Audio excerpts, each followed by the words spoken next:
Ryan Lochte and 3 other U.S. swimmers, Jack Conger, Jimmy Fain, and Gunnar Bentz, were held up at gunpoint after conflicting reports said that did not happen, and it actually did. After Lochte told NBC News, an article in the LA Times came out Sunday morning, detailing what happened after the swimmers went out for pretty much not necessarily a night on the town. They were heading towards the hospitality centers, which if you've seen, by the way, beautiful. It was actually, let's just get to the quote so I can give you the context of the story in the first place. But in terms of what happened, the 4 swimmers were in a taxi traveling from France's hospitality venue to the Olympic Village when the incident occurred. We got pulled over in the taxi, and these guys came out with a badge, a police badge, no lights, no nothing, just a police badge, and they pulled us over. Lochte told NBC Sports in an interview. They pulled out their guns. They told the other swimmers to get down on the ground. They got down on the ground. I refused. I was like, we didn't do anything wrong, so I'm not getting down on the ground. Continues to say, and then the guy pulled out his gun. He cocked it, put it to my forehead, and he said, get down. I put my hands up. I was like, whatever. He took our money. He took my wallet. He left my cell phone. He left my credentials. Whew. Okay, so Ryan Lochte's official statement afterwards, and this is after even there being conflicting reports, was on Twitter and Instagram. He had this to say. This is number 3. I want to thank all my family, friends, and fans for the overwhelming support and concern I've received today. While it is true that my teammates and I were the victims of a robbery early Sunday morning, what is most important is that we are safe and unharmed. I am honored to have represented the U.S. here at the Rio Olympics and win gold. I look forward to 2020, yada, yada, yada. I look forward to 2020. I'm sure that bottom paragraph was sent directly from the IOC and be like, hey, can you just throw that in there to make sure that you don't just discredit the Olympics? But it seems now that the honeymoon period of our initial love of the aesthetic of the Olympics is starting to be overwhelmed again by the harsh realities. We had all the protests that have been taken to the streets, and of course, people are like, I never really realized that was going on. That's because the cameras don't focus on that because they're too busy on the actual events. But it is a harsh reality that this is a dangerous place. And I've seen, by the way, which has been interesting, like some people rushing to the defense of Brazil, being like, no, our country's not like that. The streets are not, they're painting it in a negative light. And I'm like, I've not seen that. I've not even seen it being painted at all, so I don't know how it can be painted in a negative light. As soon as the actual Olympic ceremony took off, it's all been about the actual, if there's controversy, it's been about the athletes internally, whether it's been through media interpretation, whether it's been through racist or sexist views. That's where I've seen most of the stories, but I haven't seen much from NBC or any of the other sources covering what's going on outside of it and how the community is responding. So maybe they'll take another look when something like this happens, and it's very unfortunate that it did happen. Ryan Lochte is an individual who I imagine would be somewhat calm in that situation, and I'm glad that he emerged unscathed. The guy oozes confidence and oozes an aura of taking care of himself, so we can be thankful for that, but it is a harsh reality in Rio. Yeah, I do think it's a harsh reality. I also think that there's a little bit of overreaction in the way that this, like, first of all, it was wrong of the IOC to ever deny this report, as you can see from element number 5, where the AP News was breaking a story saying the IOC, which they did originally, they did retract their statement later, but IOC spokesman report that swimmer Lochte robbed at gunpoint, absolutely not true, according to Lochte and the USOC, which is the United States Olympic Committee. So it's amazing how quickly, for one, the IOC wanted to not make this story get out, or at any cost. We can't have anything else go wrong. But on top of it, I think there's a little bit of overreaction because, yeah, I think you'd be ignorant to not believe that this could happen in Los Angeles or New York City, too. It's not like this is a Rio thing.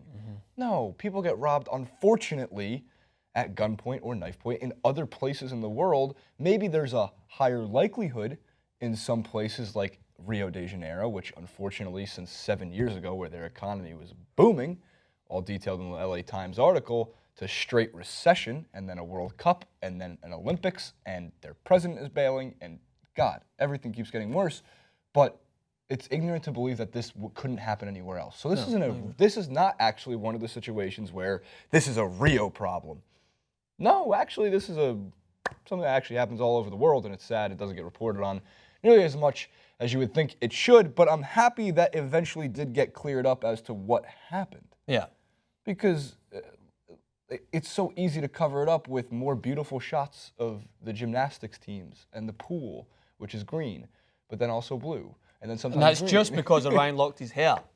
So I wanted to get back to that tweet and talk about that. That's not surprising. That's the most alarming thing, is what happens if there's plenty of things that's going on that the IOC are covering up, that they're trying to prevent from any of us seeing or feeling negative about. And that's the unfortunate reality of a company that's there to make money. This is the unfortunate reality of a company that was always there to make money, regardless of the consequences. But the Olympics are still going on.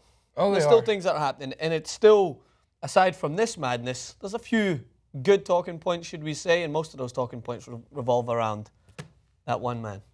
The one man who will, he's not as decorated as a lot of other athletes in history, but he is by far one of the most confident, and he can gather a crowd. Yeah, so Usain Bolt set another form of Olympic record. He is the first to ever win 3 straight gold medals at the Olympics for the 100-meter dash. He's also going to try to do the same for the 200 meters some point this week as well. I find the 100-meter dash to be so captivating, even though it is literally 10 seconds. And they give intros, which I don't remember them doing for other sports. Yeah. Like, they introduce each runner because they're like, we got to find a way to make this like at least a 6-minute event, or like people will miss it between the sponsorships or the advertisements, or adverts as you call them, at least here in the U.S. But Justin Gatlin got off to an amazing start. And it was him trying to catch Usain Bolt. It's been him trying to catch Usain Bolt for 3 straight Olympics now. He hasn't really called himself a champion, unfortunately, since 2004. But then Usain Bolt came around, and he caught him 50 meters down the track. Yeah. And they thought, like, and they're listening to the commentary, and they're saying, if Justin Gatlin gets off to an amazing start, his best start in a decade, he might be able to hold off Bolt. You can't, though. He's the greatest sprinter to ever live. His strides are ridiculous. Like, he just opens up. It's as if he just opens up halfway through. He's like, all right, I'll give these guys a chance. Let's put on a show for the camera. Let's make everyone think that it's a lot closer than it is, and then we'll open up. But another point I wanted to touch on, which I touched on the main show, which is the criticism of the Russian swimmer Efimova. And it was actually interesting to see that Justin Gatlin was booed. Now, this is something it was a nice, humbling feeling. Actually, I was like, good. It's not and especially because the U.S. broadcast would be the type of broadcast to just like cut away. No, cut out the sound. We can't be booed on national television.